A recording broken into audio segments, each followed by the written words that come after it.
তেরি, Bharat Pakistan cricket match কোনো match হলো নাকি? ওভার হাইপড একটি ম্যাচ। ভারত পাকিস্তান ম্যাচে উত্তেজনা উন্মাদনা এগুলো ইতিহাসের পাতায় আছে, বাস্তবে এর বিন্দুমাত্র কোনো স্থান নেই। বলতে গেলে ভীষণ রকম একপেশে এই ইন্ডিয়া পাকিস্তান ম্যাচটি। তবে হ্যাঁ, ম্যাচটি ক্রিকেটীয় পার্সপেক্টিভ থেকে বড়ই হতাশাজনক এবং ডিসঅ্যাপয়েন্টিং ছিল। কিন্তু এই ম্যাচটি যে আমাদের ভারতীয় সমর্থকদের মধ্যে ফাটল ধরাতে সাকসেসফুল হয়েছে তা বলার আর অবকাশ রাখে না। পাকিস্তানরা যে ম্যাচ হেরেছে তাতে তাদের কিচ্ছু যায় আসে না। ভারত কেন হ্যান্ডশেক করেনি সেটা তাদের মাথা ব্যথা। আরে ভাই, ইয়ে লোক কোন ক্ষেত কা মুলি হ্যাঁ? এই ভিডিওটি আমার ইউটিউব কেরিয়ারের একটি মাইলস্টোন অ্যাচিভের ভিডিও, কারণ এটি আমার 550তম ভিডিও। তাই নমস্কার, আমি প্রীতিশ, আপনাদের স্বাগত জানাই আমার 550তম ক্রিকেট স্ট্র্যাটেজির ভিডিওতে। ভারত ও পাকিস্তান পেহেলগাঁও জঙ্গি হামলা এবং তার পাল্টা অপারেশন সিঁদুরের পর দুই দেশের সম্পর্ক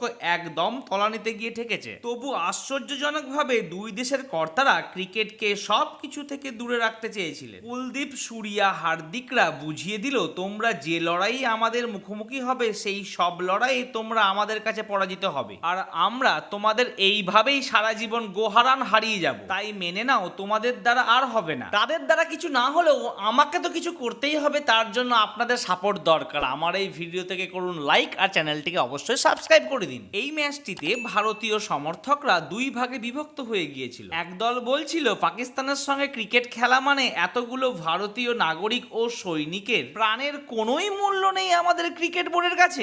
আর একদল বলছিল ওদেরকে ক্রিকেটের মাঠে হারিয়ে জবাব দেব আমরা। না, কোনো জবাব দেওয়ার জন্য মাঠে নামেননি ক্যাপ্টেন সূর্যকুমার যাদবের সেনারা। তারা সমস্ত কূটনৈতিক চালের ঊর্ধ্বে উঠে হিরোদের আরও একবার হারাতে নেমেছিলেন। এই নতুন ভারতকে হারানো পাকিস্তানের পক্ষে একেবারেই সম্ভব নয়। বিরাট রোহিত অবসরের পর ভারতের যা দল এবং বাবর রিজওয়ানদের দলে সিলেক্ট না করার ফলে পাকিস্তানের যা দল, তাতে যে কোয়ালিটির দিক থেকে অনেকটা পিছিয়ে পড়েছে পাকিস্তান, তার বলার অবকাশ রাখে না। তার পরিষ্কার রেজাল্ট এই ম্যাচটি। পাকিস্তান করলো 20 ওভারে 9 উইকেট হারিয়ে 127। তার জবাবে 3 উইকেট হারিয়ে 131 রান করে ফেললো 15 ওভার 5 বলেই ভারতীয় দল। আর সেই দিনই ছিল আমাদের মিস্টার 360 ডিগ্রির জন্মদিন। তিনি হয়তো পাকিস্তান বোলারদের অহংকারকেই কেক ভেবে নিয়েছিলেন, তাই সেটাকেই পিস পিস করে কেটে সারা মাঠে ছড়িয়ে দিতে ব্যস্ত ছিলেন। তবে আমার যা মনে হয়, ক্রিকেটের দিক থেকে ভারত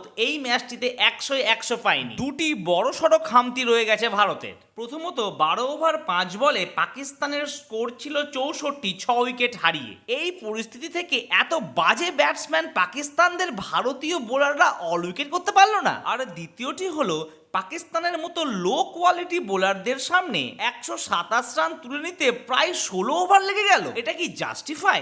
ওভারঅল এই ম্যাচটির সম্পর্কে আপনাদের মনের চিন্তাধারা আমাকে মোটেই জানাতে ভুলবেন না।